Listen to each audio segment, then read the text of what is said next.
I'm Jay, I'm from the UK. I'm 25 from a tiny town in the southwest of England. I'm a travel blogger and I share my journey of traveling all over the world on my YouTube channel.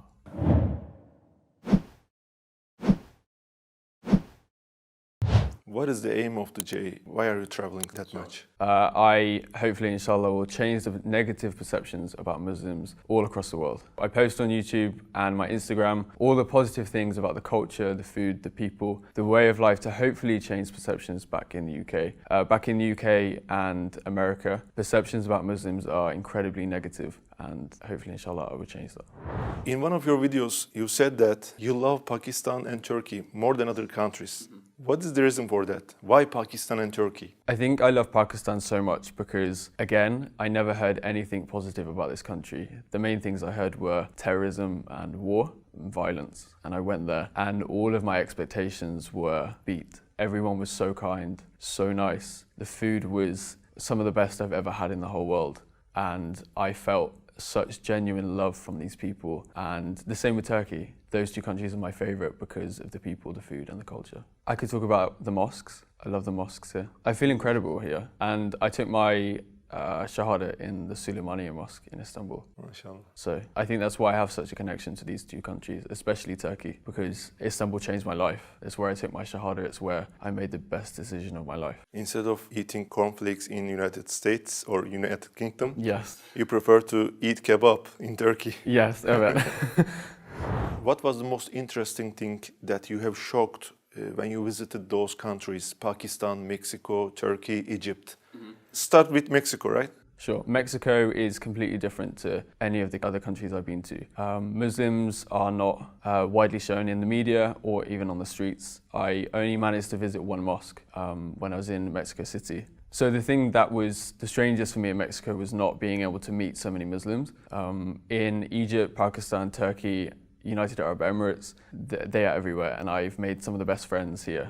How did you hear about Islam for the first time? That goes back probably 20 years when we go back to the story of 9/11. The first time I heard about Islam in a very negative way. And if we're talking more of a positive thing, I learned about Islam probably 3 years ago from traveling, meeting these people. And then I really learned about Islam when I read the Quran last year during lockdown. How did you perceive Islam before you became a Muslim? Did you have any prejudice? Yes, I had very negative perceptions about Muslims.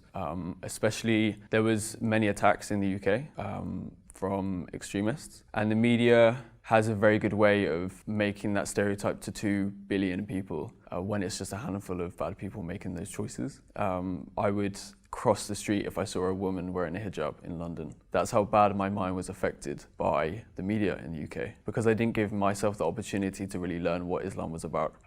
And thankfully, over the past 3 years, I've really learned and discovered exactly what Islam is, and that's the religion of peace. What was the thing that made you interested in Islam? Originally, it was meeting the people when I travelled. I rarely travelled to Muslim majority countries, and I went to Istanbul, thankfully 4 years ago. And then I decided to actually go to Iraq in September 2019, and that completely changed my perceptions and made me want to research more about the positivity of Islam. I went to Iraq for the first time when I was 22, 23. So you met some good people who were Muslims? Yes. So you were interested in Islam? So I was interested, and then I gave myself the time to really research and discover the true Islam away from the media in the UK. How did you feel when you first took the Shahada? The most immense sense of happiness and peace. And I don't think I've come to a point where I've been so happy and so alive. It was the best feeling in the world. So before I entered the mosque, I was an atheist. My life didn't have much meaning. I didn't believe there was a creator. I thought after death, that was it. And once I entered the mosque and I took the Shahada and I took those words and I said those words, I was so happy and I felt like my life went from black and white to color. It was the best feeling in the world. What was the reaction of the people around you? So happy. They were clapping, they were smiling. People inside the mosque were watching and they heard and they were clapping and it was so happy for me. What was the reaction, especially your family, your mom, your dad, your sister, your brother? Thankfully, I have the most supportive family and supportive friends in the world. So I told my sister first originally. So I actually opened Snapchat. I was currently in Istanbul and I just directly messaged my sister first. I said I became Muslim and her reaction was so good. She then FaceTimed me and showed her elated happiness for me. I just can't understand why she's doing this. It's not a good positive thing for them because the image of Islam is not good for them, I think. So what's the reason that she becomes happy? Because she's seen my work, she's seen who I've met and she's heard my stories. And now I've taught them not to realize that the media is wrong. Like the media is so wrong. They've now learnt to take my videos, my stories and my ideas as the truth rather than the media. What about your mother, your dad? Yeah, so my dad actually left when I was 1. He moved to Australia, so I haven't actually had contact with him. He doesn't know to this day. But my mum, I called her and I told her over the phone. I actually made a video about that and her reaction. It took me 3 times to actually call her and for her to pick up, and my nerves were... You couldn't say. I was struggling so hard, but I told her, and her exact words were something along the lines of, I'm smiling like a Cheshire cat. And Cheshire cats are very much known to be always happy, always chirpy, always funny. And that was her exact words actually, I'm smiling like a Cheshire cat. And from that day onwards, I have never had a bad word said. I've never had a bad idea said about Islam to me. And I'm very grateful that my friends and family were so happy and are still with me to this day, because it would have made my journey a lot harder if I didn't have them by my side with me. In Islam, we have to pray, we have to fast during Ramadan, and we have some other things. Did any of them seem difficult to you before you become Muslim? Yes, they all seemed incredibly overwhelming. Especially as in the UK before I became a Muslim, I was on this journey alone. During lockdown, I couldn't see anyone, I couldn't practice with anyone. It was very difficult. Still to this day, I still get overwhelmed. But now, thankfully, after a lot of practice, a lot of work, I've got to the point where I can do anything with ease. How did you make that research from internet? Which videos, which speakers? Many YouTube videos, many stories that I've met from the people on the streets, and actually reading the Quran itself.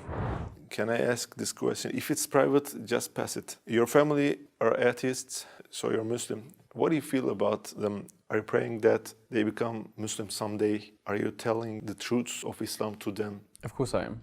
Every single day I'm talking to my family.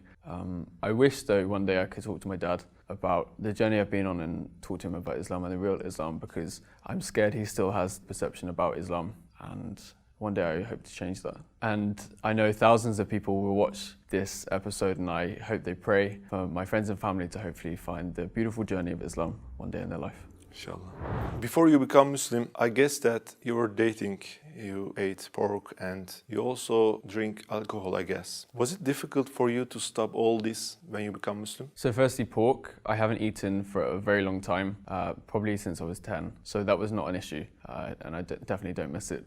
Dating, I haven't had a girlfriend since I was 17. Also, I don't have the time when I'm traveling, so even if I wanted to do it, I couldn't.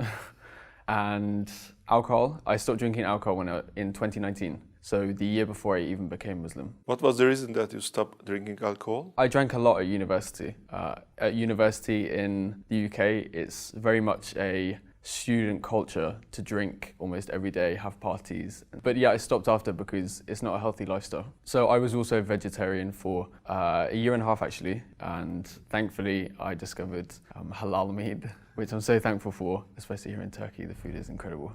You have a YouTube account and Instagram account, and you're popular. I guess that you have messages who wants to date with you. Am I right? Yes, every single day. What is your reaction to them? I don't reply, or I block, because people shouldn't be asking me that. And I also get messages from women and girls' mums, emails and Instagram messages and comments on YouTube asking me to marry their daughter, and I definitely do not reply to them. And also, I don't plan to get married in the near future, especially in the next 2 or 3 years. There's so much of this beautiful Muslim world that I have to discover and more incredible people I have to meet. So until I'm maybe 29 or 30, I do not plan on getting married. There's so much I need to discover, learn and explore.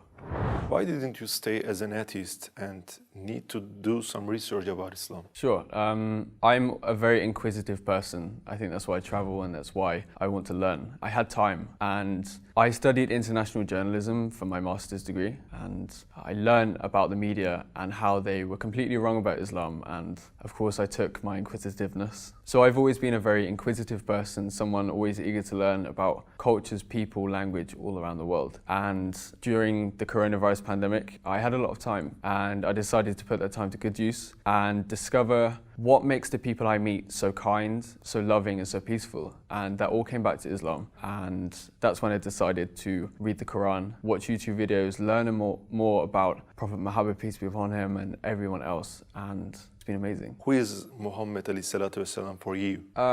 He's incredible, and I don't think I could find a better word for him. And I think everybody on this planet can learn a lot from him, and they could definitely put his life story into their own life and be a lot more loving, a lot more giving, and a lot more accepting. If there was a chance to speak to all non-Muslims in the world, especially for the ones who have prejudice to Islam, what would you like to say if you had 1 minute? Learn from your own personal experiences, not the media. Travel the world, travel to Muslim majority countries, and give yourself the opportunity and the time to speak to Muslims and learn about their journey, their stories and their life, because I promise it will never be what the media says. And also when you travel around the world and if you see any kind of negativity, just know that Islam is perfect and Muslims are not. We are very nice to meet you, brother. Thank you so much. Your journey, your story is very interesting. Inshallah, your aim is great. Inshallah, you will be succeeded, brother. Inshallah, I can keep doing this until the whole world finally has a positive view of Islam. بسم الله الرحمن الرحيم